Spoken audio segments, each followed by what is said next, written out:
Hello, I'm Alex Lafkis, and I want to give you a little instruction now on night fishing. Night fishing is something that we do in Michigan starting at a wee little age. You learn right away that if you want to catch nice fish, you're out there at night.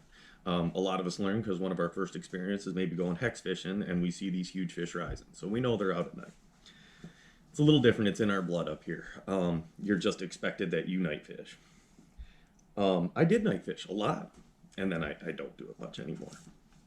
And the only reason is I just don't enjoy it anymore.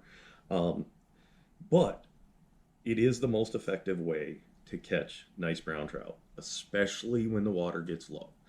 Um, when I started guiding, we used to sell this as a way for people to catch fish that couldn't catch them when they were rising on hex. The technique is pretty simple. It's keeping the fly out there, keeping it on the water, and getting the fish to eat it. And a lot of them will hook themselves. The dry fly thing is a lot harder. It's precision, it's technique, it's getting a drag-free drift in a situation you can't see. Night fishing can be a little more aggressive. You're streamer fishing at night, basically. You're throwing big stuff around, fish are out active with less regard, and they're chasing food because they're starved.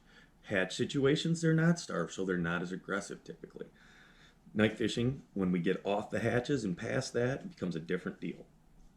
Um, just some basic night fishing information. Your night fishing is always good when the water gets low and clear. Big fish aren't comfortable there, they won't feed there. A lot of times we start seeing it in Michigan about probably mid-May. You kind of get through Hendrickson's, water temps start getting warmer. If you're avoiding and you haven't had much for rainstorms and stuff, typically the fish will kind of start starving out there for a bit. So that can really be kind of the start of it. I think it should be illegal to throw a mouse until the 4th of July, minimum, because fish rise. And when fish are rising, you should be able to catch them on the dry fly. So I haven't done it much in the earlier in the year, but you just have to look at conditions to know when it's correct. Water gets low and clear mid-May, third week of May. It starts warming up. You're getting up towards 60-degree water now. Start going at night. Look for it. You get a rainy day, you go and hit that rising water, and you're going to have good streamer fishing. But until then, stay out there at night if you want big fish. Okay, so we got low water, say it's spring, say it's July, say it's August, June, whatever, it doesn't matter at that point. Essentially what you want to do is there's about three types of flies that you'll fish night fishing. You'll have a wet, you'll have sort of a pusher, something that sits just subsurface, even something like this could do it. It's going to just be pushing. I fish a lot of the old, it's a Michigan fly, it's a Houghton Lake Blaster, Houghton Lake Special spun deer hair head, no floating or anything, just kind of sits underneath the water, it'll just push away. And then you got the pusher, the topwater fly, mouse, gurgler. I fish a lot of just the gurglers, caught a lot of fish on those. Um, so those are really your three types of flies. What I tend to see is each one has a spot to fish. If I'm fishing deeper water, 4, 5 foot run, I like to go to the weighted fly. I like to get it down there, especially if you're going off a shallow flat. If you're fishing like a shallow flat adjacent to um, or you're trying to fish deep water in front of or whatever. But 4 foot of water, something like that, a deeper hole, I like to get the weight and get it going down through there.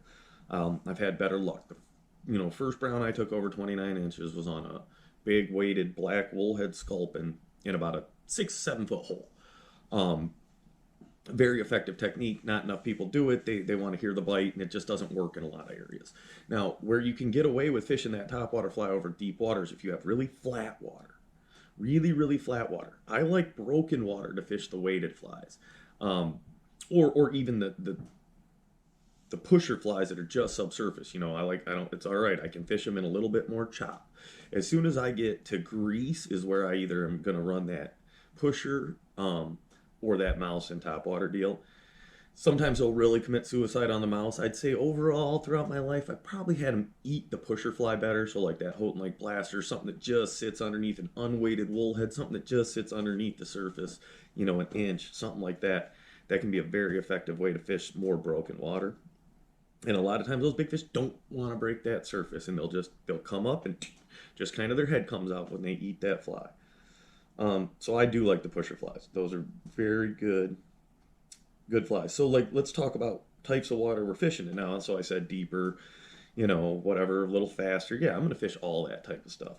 But it really depends on the spot. And what I try to do, I learned this stuff by going during the day, seeing the water, recognizing where the fish should be at night, and then going back through and fishing them. It's not that hard.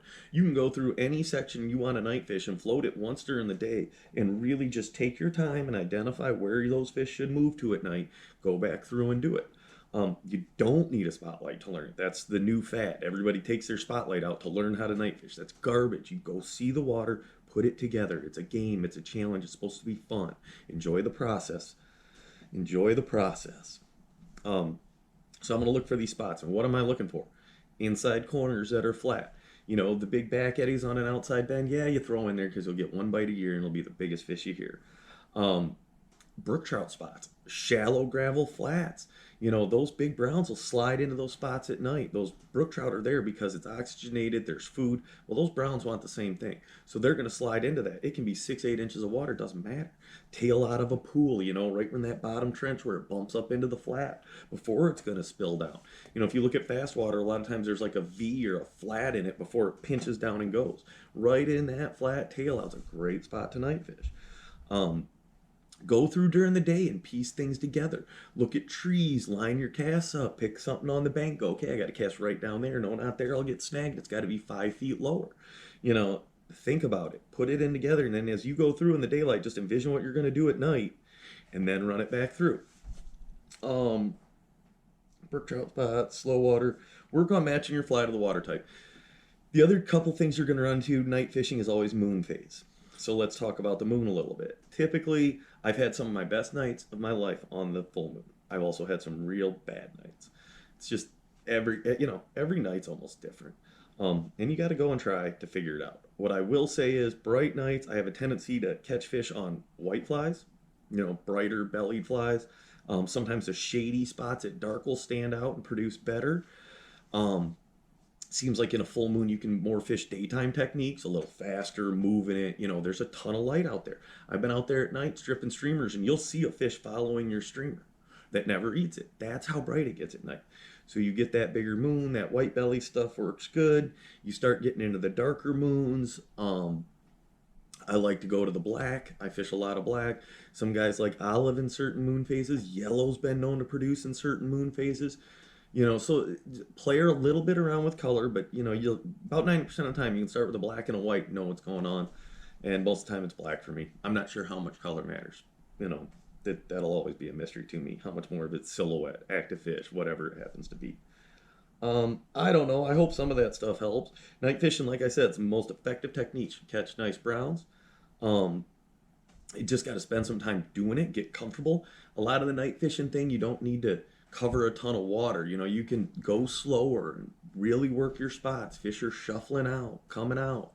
I'd say go slow, fish it more thoroughly, and see what you can pull. And don't be afraid, if you're fishing some stuff and you're not getting them on the top water, switch it up, switch it up. You can find those fish that they'll lock in on a subsurface or whatever it happens to be. So keep playing with it. Hope some of that stuff helped. I'm sure there'll be more questions on night fishing. It seems like it's one of the things people really want to learn about. I can help you. Whatever you guys have questions on, shoot them in the comments or DM, and we'll get back to you. That's it. Thanks, guys.